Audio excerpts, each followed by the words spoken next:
I want to thank everyone for coming who's joined us live for this small group conversation and Q&A for business leaders. And today's topic is recession-proofing your organization. So we know dealing with economic ups and downs is part and parcel for leading organization. So how do we keep our organization strong now, and what can we do to prep for a potential cash crunch? So to start off today, Randall Craig will share some key considerations on recession-proofing, and then we'll flip into some Q&A. So a little about Randall. He has founded several successful startups. He held a long-time position at a Big Four consulting firm. He was a senior executive at an American public company, author of 8 books in the Speaker Hall of Fame, has helped 100 organizations, and works with me at the BrainTrust Professional Institute, helping organizations grow their businesses. So Randall, start us off from your experience leading organizations. How do you look at cash management, particularly when economic gray clouds are on the horizon? So I guess really we have to understand businesses are really at one end of the spectrum or another, And when I say business, I'm talking about not-for-profits and associations and any other kind of institution. On one hand, there's the unsophisticated small business owner, small association leader. They understand how much cash is in the bank, and they understand what the monthly burn is, how much cash you need to spend every month. And the other side is very large, sophisticated businesses that have sophisticated treasury processes and sophisticated forecasting systems. They know long in advance where the money is actually going to come from and where it'll actually how it'll be used, and therefore they're able to plan what those cash needs are, and frankly when they might need to trim. So wherever your organization is on that particular spectrum, excuse me, when the economy is tough or you expect it to be, there's always going to be a cash crunch. Maybe it's a question of payroll or investments when business doesn't come in or members don't renew, clients don't pay as quickly, when there's an inflationary time, when costs are going up, including the cost of money, or recession, nobody's spending. It's cash crunch time, and what would you do? And I think most leaders understand it's pretty simple. Cut spending. You don't hire. You freeze everything. You look for money wherever you can. And yes, you should be pushing business development and marketing and everything. But the traditional wisdom in all of this is really very simple. If sales are down 10%, then we should actually cut all of our expenses by 10%. And the problem with that is that it's not exactly sophisticated. What I wanted to do in today's session is to try and look through this through a different lens. Is there a way to preserve cash or cut expenses or generate cash a little bit more strategically? And just really, if you think about it, does it really make sense? If you're looking to generate cash because you're in a cash crunch situation, that marketing and business development expenses, should those really be cut by 10%? Perhaps they should be increased, in fact. But then where do you actually get the funds to actually do that? So in the olden days, it was always let's cut everything by 10%. Now I think we can be a little bit more strategic, and that's what I'd like to share some ideas on and take questions on as well. So with those opening remarks, Ronja, I know you've got a couple of questions, and I suspect other people may as well. So why don't we start there? If anybody has any questions, feel free to come on mic, pretty informal here, or put it in the chat. I'm happy to read it to the group. I'll get us started while you guys type. An expression we often use here at BrainTrust is, you know what you know, you don't know what you don't know. In terms of unwittingly risky behavior, Randall, can you speak on any surprising no cash spending habits that you see clients, organizations doing that they need to kibosh? Well, I think I think that there's always the sacred cows. Well, we've always done a retreat here. Oh, we've always done this. Oh, we have to follow this exact process. Oh, we have to fill in the blank. And I think sometimes looking at those sacred cows and saying, well, you know what? Maybe they're not so sacred anymore. Or maybe there's another way of doing this. And most organizations that I've worked with certainly got a bit of a reality check during the times of COVID, where people suddenly said, well, do we really need this office? Well, maybe we could do certain things remotely. Okay, or maybe we can look at this. And as a result, we just didn't have a choice, really. So some of those sacred cows kind of went away. But, if you take a look at literally every line in the budget, right? Or every process that you have. I'm not saying squeeze, squeeze, squeeze as much as it is to say, are there some of the areas that we haven't kind of looked at because we've always taken them to be a given? And I think some of those givens are some of the areas that you need to take a look at. When employees see a freeze, you're talking about, you make 10% less, you're going to cut 10% or other kinds of, mitigation considerations. When employees see a freeze or clients catch wind of a freeze or cutbacks or headcount reduction, how do you avoid panic from setting in and like a negative domino effect? How do you avoid people jumping ship? What conversations need to be had? Well, I think you sort of answered that almost in the question, Ronja. If an organization is truly excellent because of the team that's in the organization and all the different roles, um, if you're going to rely on these people going forward, you need to make sure that there's a certain degree of transparency, maybe a transparency that you hadn't considered before, right? On one hand. On the other hand, it's a question of saying, okay, what's the communication plan? If, for example, an organization has got to make a staff cut, okay, X percentage of the people we're no longer going to have here. It's just as important to make sure that the people who are remaining understand truly that there was no other choice, that we had to do that in order to make sure that we're strong, that those who remain are actually quite important. And I would say that, going back to your first question, one of the things that sometimes is the worst when it comes to the impact on employees is when it's one of these little dribbling cuts where you don't know every week something else is going to happen, and when that happens week after week or month after month, it's better to take your medicine, deal with it, and then move on from there, right? And I think that's one of the most important things with respect to the communication strategy. The communication strategy is not, well, let's just send an email to everybody. We can do a little bit better. We've got Zoom or Teams nowadays. Thank you.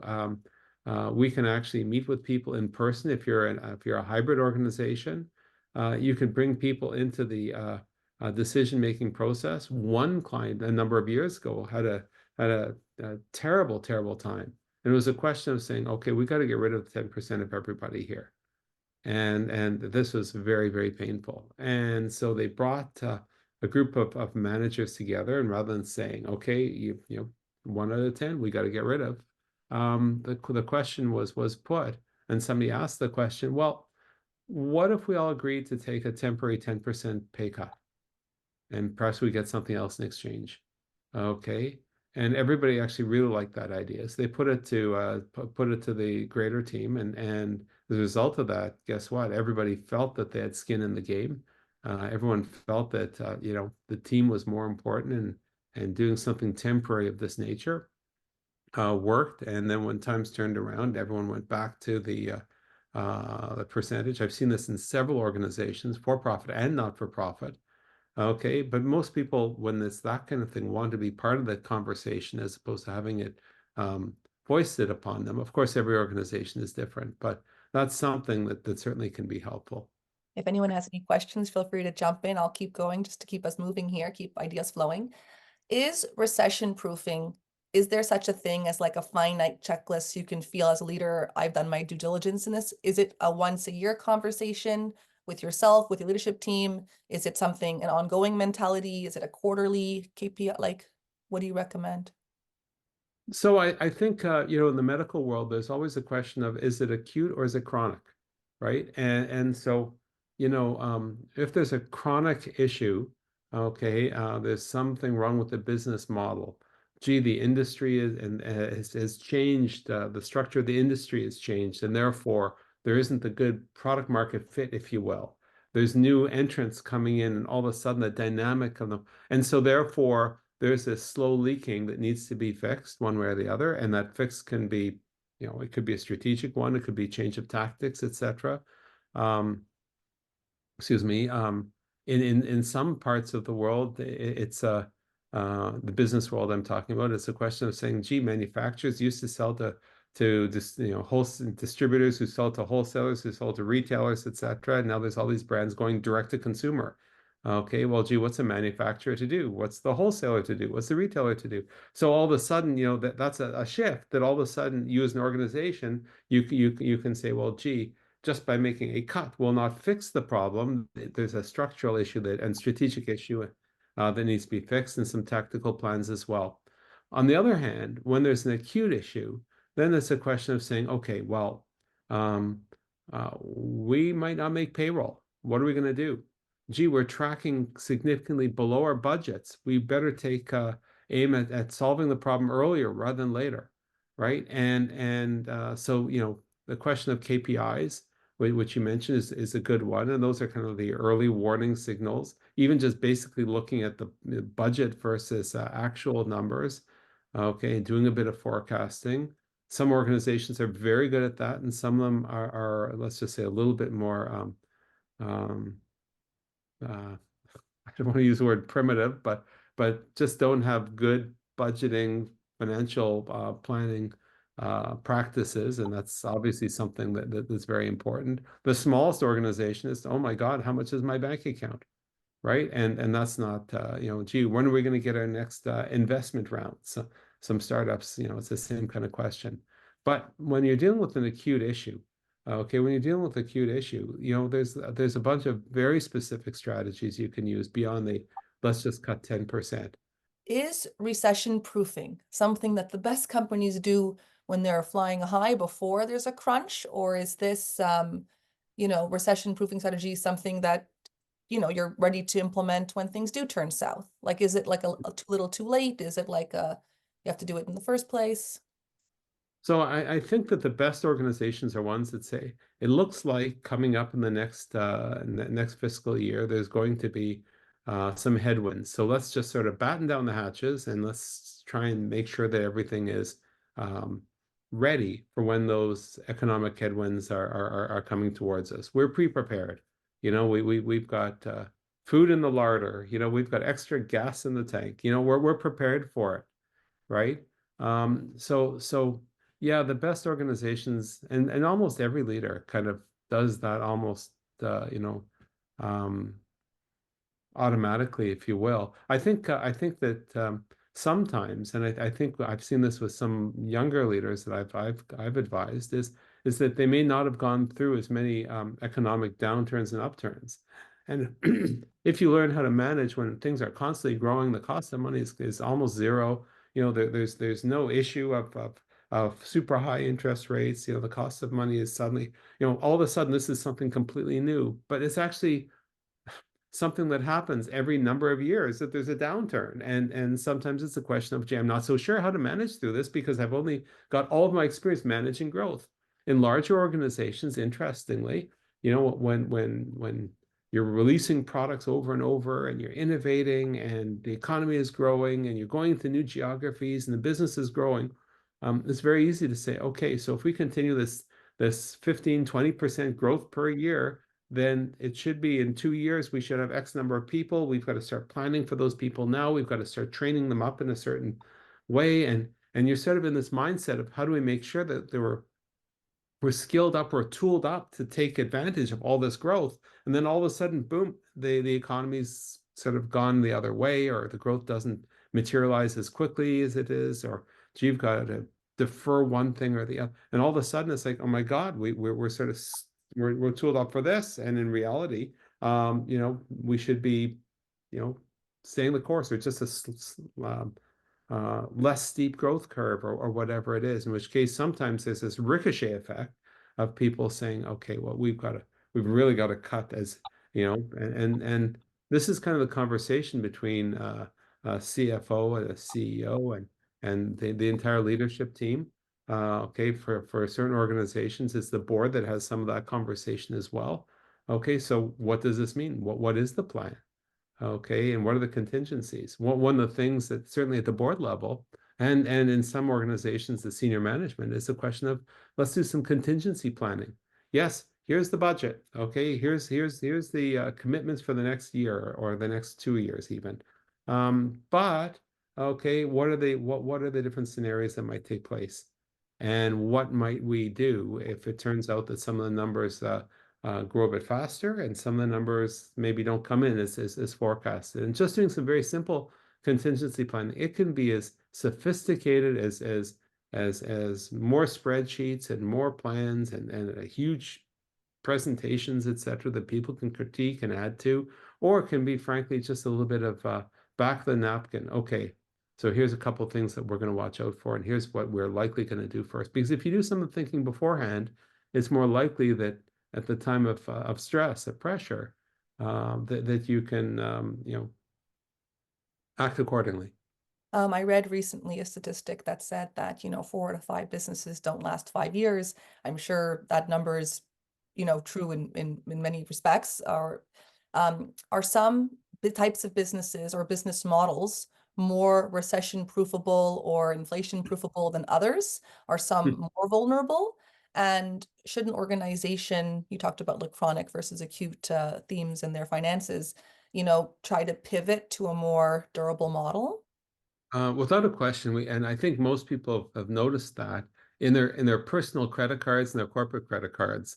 Once upon a time, we could all buy a copy of Microsoft Word or Office for a certain amount, and then we use it for a long period of time. Gee, we use QuickBooks. Here's the QuickBook package, and you use it for as much as you like. And so I guess the if we look at almost every single one of these companies, they've moved to a software lease model. You know, flip that around. When I went to business school many years ago, it was always a question of, well, let's look at the financial statements, and let's just take a look at gross margins, and let's look at cost of goods sold, and let's look at overheads, and we sort of look at that. Nowadays, though, it's really more a question of saying, well, how do we generate MRR and ARR? Monthly recurring revenue, right? Because if we're able to do that, it's less likely that, oh yes, and another wonderful comment is, how do we build a moat around our customers, around our members, so that they want to stay and they have to stay, and the cost of leaving is higher, and the cost of others entering and stealing those members, those clients, is harder. So even the language that we use is all focused on how do we protect that monthly recurring revenue that so many businesses actually do. Now, I think in a certain sense, we're getting a little bit of a pushback now from people who are saying, how the heck am I suddenly getting these expenses magically? It seems to be a lot higher just to keep the doors open, because everything is a software lease. Everything is all these monthly expenses that just compound and compound and compound and compound. So that's on one hand a great way for you as your organization to protect yourself. Okay, and there's a number of people who are on this call who are leaders of associations. So I'll just give this an example. The decision to have an annual membership fee where somebody pays once a year. That means a decision is being made by your members once a year. Do I join? Do I not? Do I not join? It's a very simple thing. Some of them are going to choose not to. Okay. On the other hand, what if you said, well, it's just a monthly fee, right? And therefore there isn't a big decision point. But then you're also at the risk of saying, well, what happens if people choose to cancel halfway through the year? So it's not a simple calculus, but almost every single organization, the question is how do we generate this monthly recurring revenue, right? Because that does it. I want to look here in the comments. Paul asked a question. Thank you, Paul. I've always found cash flow management is key in tight times. Any pointers on best practices for CF management? Yeah, so best practice on cash flow management.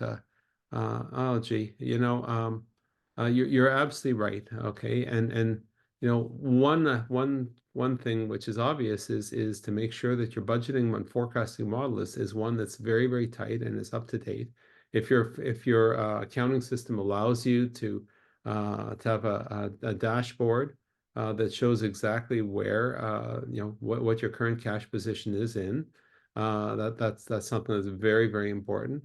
Understanding exactly the timing of cash flows and the risk attached to whether they're going to come in or not is also something very, very very important. I think that another thing is, and this depends on, I don't know your organization, Paul, but it's if you're the head of an organization, this need not be your job only, right? And so all the other folks who are within the organization that have got authority to spend or even to recommend expenditures, to bring them in it as well, so that all of a sudden it's not just you being the bad guy, if you want to call it that, and saying can't spend, can't spend, can't spend. Really, the issue of saying is how do you embed it into the processes? If you've got if you've got a weekly management touch base, for example, are you all looking at the cash flow on that weekly basis, right? If it's a question of a monthly cycle that you're on, etc. When times are tight, I'd say you got to crank it back and look at it far more frequently. I think also the whole question of risk that's attached to any particular cash flow. Gee, how many people do you think are going to renew? Gee, how many people are going to attend this particular event? How many people are going to register for whatever it happens to be? And get a sense of saying, okay, so we're expecting a certain amount of cash at a particular amount of time. Okay, but what's the risk profile on actually receiving it, or receiving it in a timely manner? And what can you do to sort of fast forward so you perhaps you get that money a bit earlier, or you reduce the risk of it not being as much as you have. I also think that for large organizations, there's a whole bunch of treasury management systems that can sort of help make sure that you understand kind of where your money is. Okay. I also think most organizations have got reserves, and sadly, most organizations haven't really looked at. And I know for some regulated organizations that those reserves can only be invested in some very specific things. But if you don't have those restrictions, the question is, where and how are those reserves being invested, right? Is it 30-day GICs? Is it 12-month treasury bonds or ETFs or whatever it is? I'm not suggesting moving to a higher risk profile for your reserves, but I think that the question of exactly how your money is actually being used. Large organizations use sweep accounts where money is moved to every night overnight to somewhere where they can earn interest and swept right back in, right? So there's other ways of sort of making sure money is actually being used, but sometimes there's pockets that you haven't really considered. And like I said, I'm not talking about increasing risk profile for any of your cash flows or reserves, but I think it's something to look at. To answer your question, Paul? Okay, great. Well, I think if I could push that question a step further, when it comes to problem solving any complex situation within a company, sometimes there's like this is the way we do things because of regulation or standards or whatever. And sometimes there's some wiggle room where we're going over, under, through. When it comes to, like Paul asked, the best practices, how wide or varied is the range? Like how creative can one be? So let me answer that question. I mean, money is money. Okay, if there's like X thousands in your bank account, you can be as creative as you like. Okay, but that's the cash that's there, and it's going to be spent or budgeted, spent, etc. But there is a lot of creativity, to your point, when it comes to how you look at cutting costs. And if I could, I'd like to share a couple different other perspectives rather than, gee, 10% sales down, 10% cut across everything.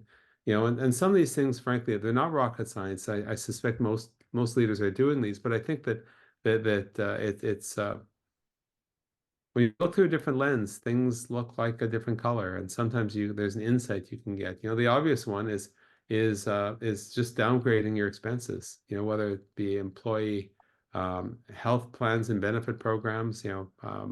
My son works in Silicon Valley, and there was the company decided to cut some of their expenses, and one of the benefits they had was they had a barber come by once every 2 months to give people haircuts. Now, for me, not really an issue, haircuts one way or the other, but guess what? That was a perk that was actually costing a fair amount of money that the company decided this isn't, same thing with some of the software, for example. When was the last time your organization actually did an audit to say how much of the software that we're paying for every single month, whether it's Office or Google or whatever, that you're actually spending on. Excuse me, downgrading your expenses is an important one. Another is to say, Okay, so maybe in this case, slicing is a good idea. Let's cut everything by 5% or by 10%. We'll leave certain parts that we don't want to, but slicing is an easy way. Another strategy is what I call amputation. Okay, and amputation is a strategy where we say, okay, well, you know what? We didn't need this hand anyway. We're just going to snip it off and away it goes, and we're going to make do with everything else. And you may say, well, one second, um, why would I want to amputate? We spent all this time growing. But what ends up happening, sadly, is sometimes the commitments we make over the years aren't exactly what can I say? Um, Good Profitable. decisions, Yeah. right? They're ones where we've grown because we think we need such and such later on, but maybe we don't really need that any on. Um, if you take a look at any particular expense, any particular category, by the way, when I mean, let me give you some specific examples of amputation. Well, you know something? We've expanded our geographic focus to be Canada and the United States. Okay, well, thank you. Is it all the United States? Maybe we're just going to focus on Canada. Okay, or if you're United States, you're just going to focus on the United States. Maybe it's you're offering 6 different services, okay, and now you're only going to offer 5 because number 6, there was taking up a lot of resources and it was not the greatest. It wasn't as fully developed, etc. Maybe you'll start that again some other time, but right now we don't need all these services. We're going to take one out. We're going to amputate that particular service. The related one to amputation is this. If you take a look at your organization and you've been there for 5 years, for example, look at the budget from 5 years ago and look at what the organization spent on. And I know inflation, things become more expensive over time, but take a look at what the organization was like 5 years ago and say, listen, is there any way we could rewind some of our expenses and some of our services, some of our deliverables, some of our revenue sources too, maybe back to what it was 5 years ago?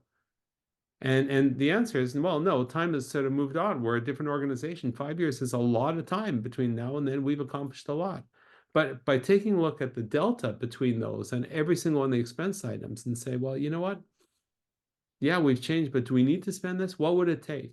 And this is one of the wonderful methodologies that we'll use. I call it the what if and how might we kind of approach. What if we rewound this expense to that? Okay, what would that world look like?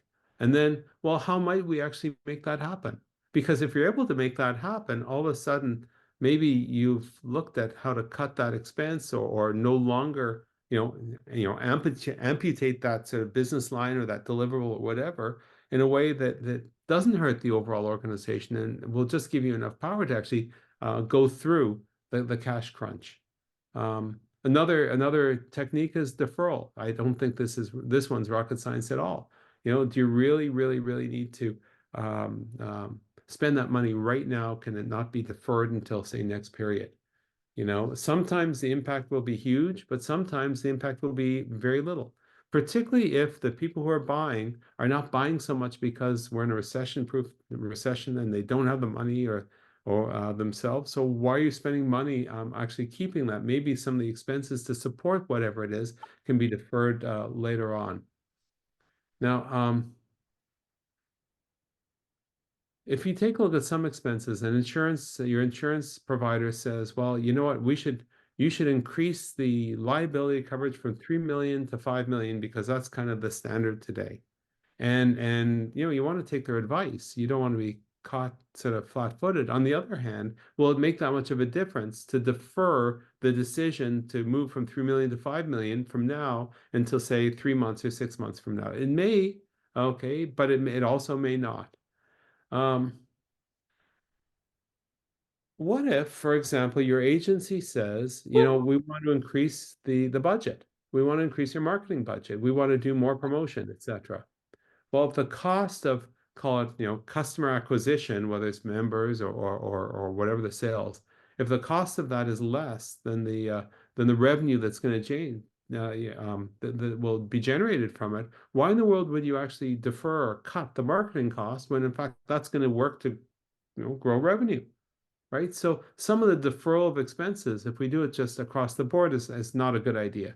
But so anything that generates cash, that I would take a look at a little bit differently. Um, I think that there's another kind of cut that we haven't talked about, which is really more strategic cuts. And strategic cuts are ones where um, where you shift. It's almost kind of like amputation, but where you say, okay, if you've got a certain number of dollars and you've got a whole bunch of different things that you can spend on, what are the ways to um, what's the word I'm looking for? Choose, audition.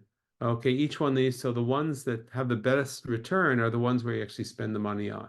So, for example, do you want to keep on investing in, say, more trade shows, but have fewer people, fewer members of your team attend? Okay.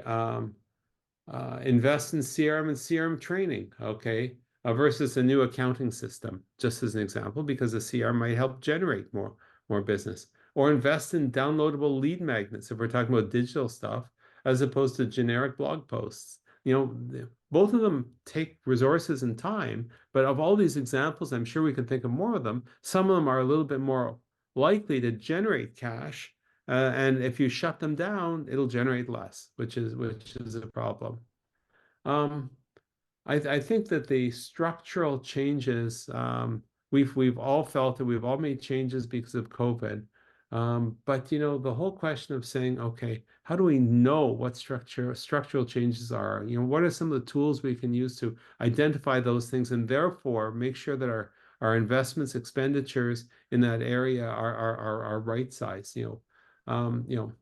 customer journey mapping. What are all the steps that people go through? How do you collapse that and make it faster? How might you use digital transformation to do this kind of thing? How might divestitures or acquisitions within a particular area affect what's happening in the cash? Is there a way, for example, that you can deliver some of what you're doing via joint ventures and partnerships rather than sort of having the cost of all of that delivery done internally?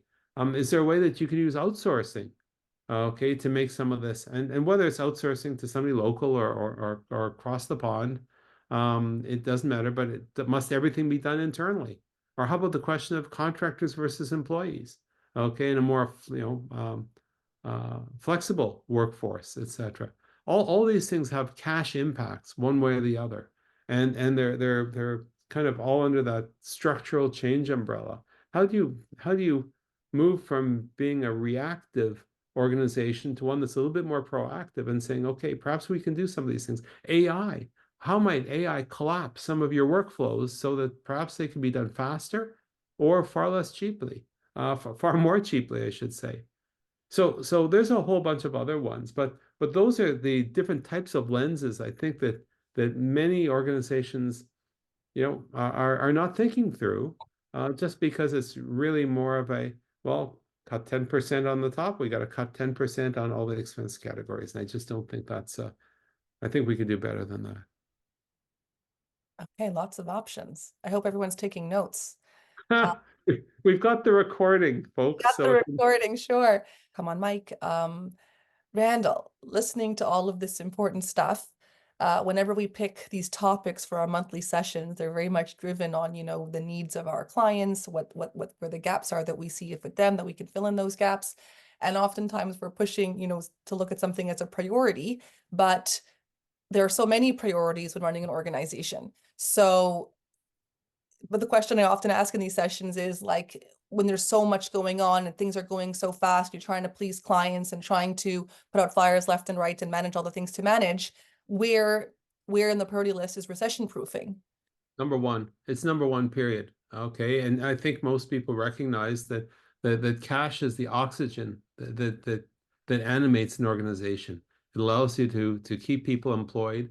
It allows you to spend on in the areas and invest in the areas that you think is important. If there is no cash, okay, then and if you don't know what's happening with the cash, you don't have a sense of exactly where it's going, nothing else is possible, right? And so that is why I say it's number one. Okay, but it's not number one in a mechanistic, let's just pump out statements perspective. I think somebody, my late father was a CPA, he's an accountant. And I remember many years ago, he shared with me, there's a difference between a bookkeeper and an accountant. Okay, the bookkeeper, and I know there's great bookkeepers, and I know there's terrible accountants, right? But most of them really understand their lane. The bookkeeper will make sure that the statements are created. And what an accountant did, at least according to him, was, well, what do they mean? Right? And what do we want to do about it? How else can we understand what these are telling us? What does this portend for the future? What does the future look like? What are those forecasts? And so having that kind of mindset, that accountant mindset is pretty important, not the bookkeeper mindset, right? It's what do they mean for us, and what do we need to do differently? What are they telling us, right? We don't live in the land of magical thinking. Okay, oh, around the corner, it's going to get better. We just need to hold on for a little bit. No, I think it's a question of how do we be proactive to make sure that we're spending our this money that we have in a way that achieves the mission that we have, and make sure that the organization actually is sustainable. So, Yeah, hopefully we all have a good accountant asking why. Are there any, red herring, cash preserving tactics that are distracting leaders and causing them to be perhaps penny wise and pound foolish and weakening their organization? Like, where are organizations tightening belts where they needn't be, or should maybe consider where the slack needs to be let out? okay, so I mentioned it once or twice already. I really think that the area of marketing and business development expenditures need to be looked through at a very different lens. And I mentioned that it's nonsense to say, well, if we're hoping to generate cash through operations, we should cut our marketing and business development expenses. No, you should spend more. But there's an important caveat.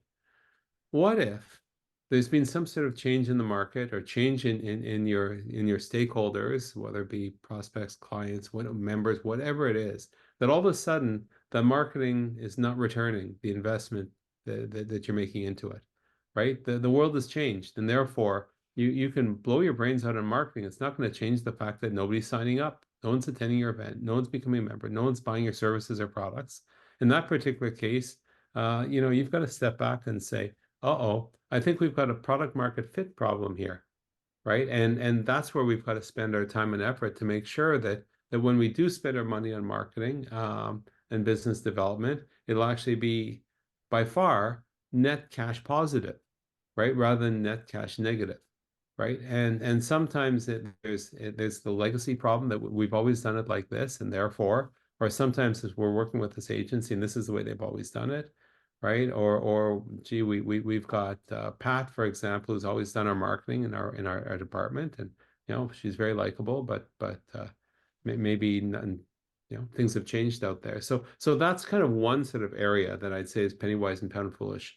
The other thing is what I call the problem of nibbling. Okay, and sometimes leaders back into this. Well, if we just do a little bit here, a little bit there, a little bit there, a little bit there, etc. Well, sometimes that works, but certainly if there's larger changes afoot, you need to actually step back as a leader. And by the way, if you're sitting on a board, this absolutely is questions you should be asking is, hey, listen, is there a structural problem here? Okay, is there a product market problem here? Is there the way we're doing a tactical issue problem here? And to get a sense as to, okay, what needs to be solved? And nibbling away at little things is not going to be not going to be an issue. It's not going to be a solution, I should say. I'll give you an example because I know there's a few folks from the association world listening in. Um, many associations in the past have kind of worked with, gee, we've got membership dues, we've got maybe some sponsorships, and gee, we've got an annual convention. I'm a professional speaker. I speak at a lot of these conventions, and it's great. You can make an impact, etc. And from the association's perspective, you make a ton of money, and that's kind of what funds a lot of the stuff that you want to do during the year. But what happens if those things go away? For example, during COVID, or people, the times are tough and people just don't come as often, or fewer people come. Or, gee, there's a generational shift and not everybody's a joiner of the association, so the dues revenues are down. These are all structural changes. And so by nibbling down on all these little expenses you have, it doesn't solve what might be considered a structural problem. So there's other ways of looking at it, but not by nibbling it down. You'll never cut your way to growth, right? And so that's a bit of a problem for anybody who's running a company, who's listening to this podcast. Excuse me. It's also a nibbling problem. What worked for you before? Let's just say you've got one major client and it's always worked this particular way because of relationships. Well, what have you done to institutionalize what you've learned there? But recognizing when you go to other clients, it might be very different. And therefore, the cost structure and the way you structure your deals that's also different, right? So thinking that what was before, what was with the big client, et cetera, will be the same everywhere else is there's some fallacy to that. I think there's one other area that leaders sometimes get waylaid. Okay, somebody says, well, why don't you raise some more money? And some organizations, particularly startups, they totally get, okay, how to work with investors, and they've got some experience in doing that and everything, and that's good. Okay, other people, it's like, oh my God, we're in a cash crunch, we got to go to the bank.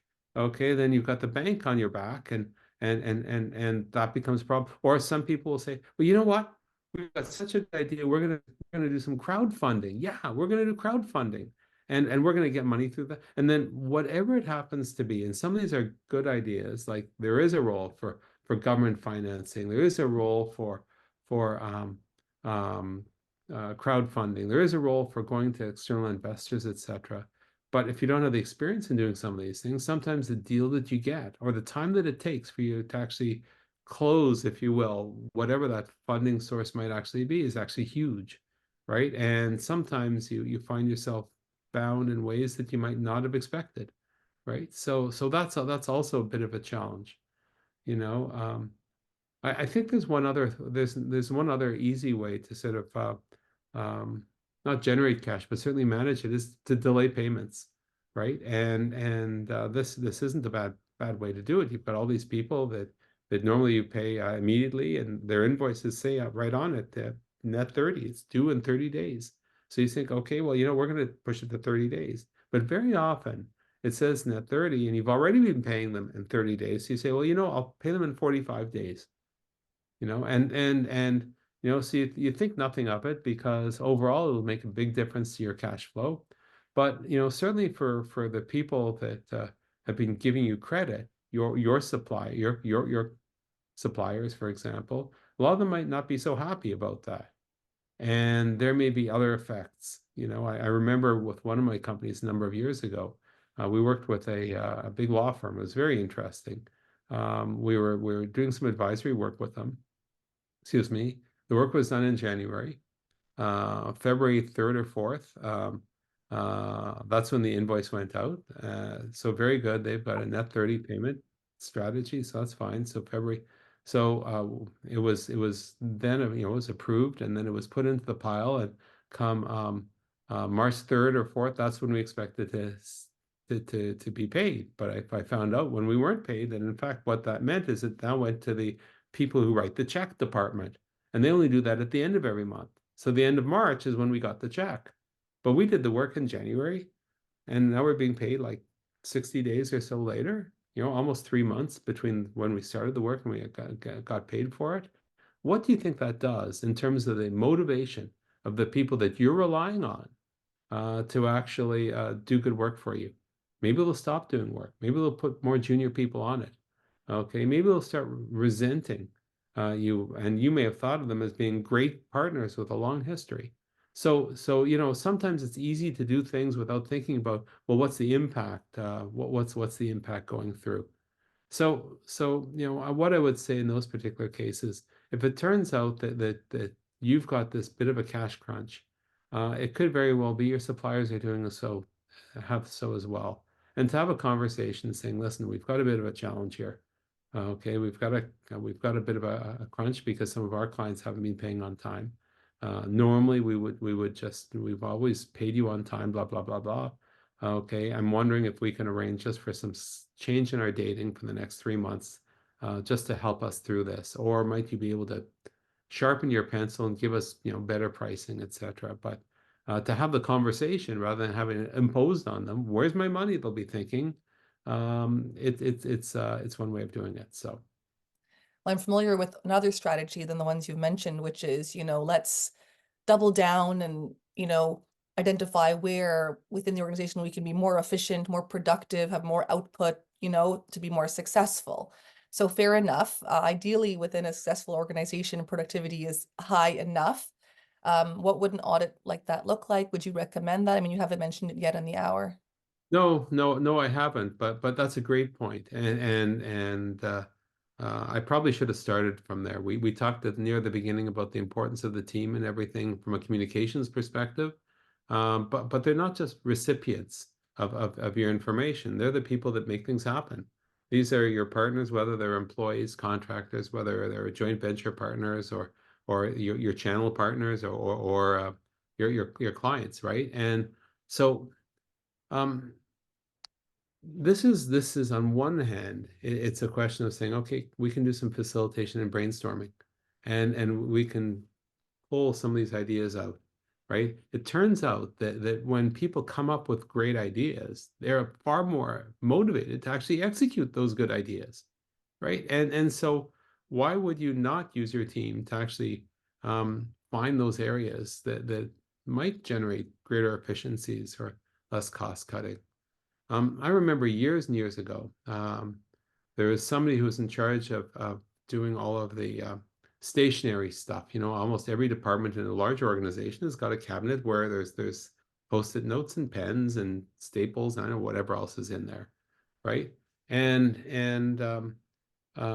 was a tougher time, right? And the question was, well, we gotta cut our costs. Well, we can't use fewer paper clips or staples. If you got to use them, you got to use them.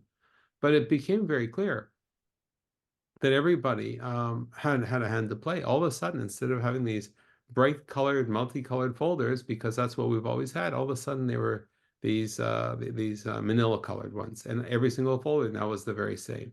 And I asked the person, I'm just curious, what happened to those bright colored folders? Because young Randall thought that they looked pretty good. And they said, oh, they're around 30% cheaper than the colored ones. So just doing my part. And I thought, this is very interesting. The lesson to me wasn't that this was a great savings, et cetera, but it was really that those people who are out there, i.e., not you as leaders, probably have better understanding as to where the efficiencies can actually be gained. And the stationary example is a silly one because Ronja, when you talked about efficiency, you talked about process improvements and everything. But it's the very, very same thing. Same thing with respect to looking at customer journeys, client journeys, member journeys. Okay, here are all the steps. Are they all still necessary? Is there any way that you could use some sort of way to collapse them a little bit, to make them cheaper, to make them self-serve, to improve service levels, to reduce costs, along with these steps that you've always thought were necessary, but perhaps weren't. We've recently, Ronnie and I are advising one organization right now, and they had a lot of paper processes, and they also had the online equivalent of it. And the question was, well, why are you doing all this by paper? And the answer was, well, there's some people that kind of don't get the electronic thing. Well, thank you very much. That might have been a good assumption to make 10 years ago or 15 years ago, but is that the best assumption to make today? If you're able to say, maybe we could do this electronically, perhaps, okay, we'll be able to save a fair amount of money because we don't need one person to be taking care of the paper that comes in, right? So guess what? That's one of those changes. So it's a good question. I have a question, Randall. So you work as a business growth advisor, advising leaders. We also at the Brain Trust offer training to upskill teams when it comes to cutting expenses and advising those companies that are going through an economic crunch. Where do your services come in? Is this when they need you the most, or is this when you say, you know what, I'm going to bow out for the next few months and call me when you have the money? Yeah, What do gee. you do? So I'll be honest, I would not want to be told, okay, Randall, out the door you go, no more Brain Trust Professional Institute training, etc. But the kind of training that's necessary might actually be more important than not. Okay. I think the whole training world has changed quite dramatically over the last number of years. Rather than taking people for, out for 3 days for some intensive training on whatever it happens to be, can we do it in a half day? Gee, forget about this half day thing. How about micro learning, 2 minutes, 5 minutes at a time, just in time? So the whole sort of way of training is, so if an organization's been training using some of those older modalities, if you will, I think it's time to have a conversation. But I've also said to clients wearing my CEO coach hat, this isn't something you should be spending on right now. And the reason why is because the training won't stick, right? And we want to make sure that if the point of training, I've said this before, is not training. The point of training is to achieve a particular objective, right? So if that objective, for example, is to build the team's business acumen so they could make better decisions, I'd say that's a pretty important training to have, and perhaps it shouldn't be cut. If on the other hand, if it's not on the other hand, if it's focused on business development training, I don't know if that's really the thing you want to cut when it comes to managing your cash. On the other hand, there's a whole bunch of soft skills training that we offer, okay? But I would say don't do it right now. Okay, don't do it right now. If it turns out that you need some very specific thing for a specific person, fine. We've got some self-paced courses that can actually take care of that. But I wouldn't be spending wholesale on some of these things, particularly if you think there's going to be cuts, right? You want to make sure that that the training that you do actually is going to move the business forward, particularly in a time of cuts, right? The training, you could turn that tap on later when you've got a little bit more money. Okay, so just like I said, marketing and business development, it's silly to turn that down when you need the cash. It's the same thing with upskilling people to be able to do that kind of thing more effectively. I want to acknowledge that we're coming up on the hour. We'll still go to the full hour. I want to make sure everyone has the chance to put in the chat or anything, thoughts or questions you have before we sign off. We're more than happy to meet you after, invite you to have a Zoom coffee and hear about your organization specifically. Randall, I want to take quickly before we have some closing remarks. I don't want to end on such a downer note, but if we could take the conversation right into the eye of the storm and we think about real, emergency plans when a company's in bad shape, what is the realistic mentality of what should a leader entrepreneur be? Is it that, we know entrepreneurs are much more optimistic than the average population? They think they're going to make it, but without taking this to too negative a place, when they do feel they're in the eye of the storm, are there any signals that they should have that they should be thinking about merging or selling as part of a recession planning conversation? Should some exit strategies be in your back pocket? Like, should partnership opportunities be a consideration before you reach the eye of the storm, in the same way that we have succession planning for key employees? Should that be part of it? Yeah, I'm sort of humming and hawing here because if you're a leader, the last thing you want to do is say, okay, I'm throwing in the towel. Okay, but I do think that you should never look at it as throwing in the towel. Gee, we're in dire straits here. The question is, how do you make sure that the legacy of the work that you're doing in your organization, okay, has got a life? And part of that life means making sure that it's got a home that's not starved for cash, okay, or that needs to be shut down, never to be remembered one way or the other. And part of that is saying, okay, well, if we were to merge, who do we merge with? If we were to sell, who would be the ones that can make this more successful later on? By the way, the other side of that is, if we were to purchase another organization, would they be able to power us? Okay, notwithstanding, because sometimes you might not have the daily cash flow, but you may have a pot of money or source of financing that could actually do an acquisition. These kind of like different pots. So those are some of the things. I do believe that that's something. I was involved with one organization really over the last 6 months or so, sit on the board. And part of the exit strategy there wasn't an exit strategy. It was really more of a question of cash flow. Well, you know what? They're going public and accessing the public markets. And so that, on the one hand, that's not throwing in the towel. Gee, we couldn't raise more money privately. You could. It's just that sometimes when you're at against the wall, you look at things that you might not have otherwise thought. And once again, what if we did this? What would it look like? What would it look like? Well, how might we do this? And to think through what those things actually mean. If you were to say, even in time when times are good or sort of like relatively stable, you say, well, and certainly way back when I was doing M&A, the people are either buyers or sellers, we would say, the price has got to be right and everything. But what would happen? Excuse me, we've been talking about if you didn't have that, 100,000, quarter million, whatever that 50,000, whatever that number is for you, what would you cut? I think the other side of it is, well, if you suddenly got an extra big chunk of money, where would you spend it? And what kind of difference would that make to the organization going forward? Right. And so the whole question of corporate development, mergers and acquisitions, refinancing, taking on partners, moving upstream, downstream, all these kinds of things, which are very much strategic things, are as important to do as some of the chronic cash management, sort of day-to-day management. Also, if I could sort of flip to closing remarks, I'm just seeing here that we're really near the top of the hour, so I'm just going to go right into it and say this. It's a very, very simple thing. It's a very, very, very simple thing. The things that you do to manage your cash in times that are tough are the things that make you stronger when times turn around.